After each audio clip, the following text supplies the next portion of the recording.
সময়টা 2018। আমি তখন ক্লাস 6-এ পড়ি।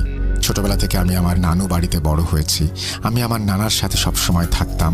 আমার নানা অনেক আমল করতেন, আর নানার সাথে থাকায় আমারও 5 ওয়াক্ত নামাজ পড়া হতো। এলাকায় আমার নানাকে সবাই চিনত এবং সবাই খুবই সম্মান করত। অনেক সম্পদ থাকায় এলাকার প্রভাবশালীদের মধ্যেও একজন ছিলেন আমার নানা। আমাদের এলাকায় একটি মাদ্রাসা আছে, আর মাদ্রাসার সাথেই আমার নানার একটি জমি ছিল।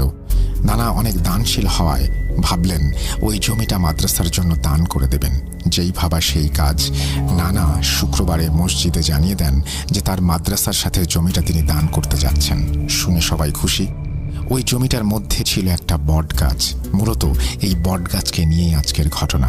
নানা ভাবলেন যে বট গাছটা কেটে ফেলবেন। কিছুদিনের ভেতরে বট গাছটা কেটে ফেলা হয় এবং তারপর থেকেই শুরু হয় আসল ঘটনা।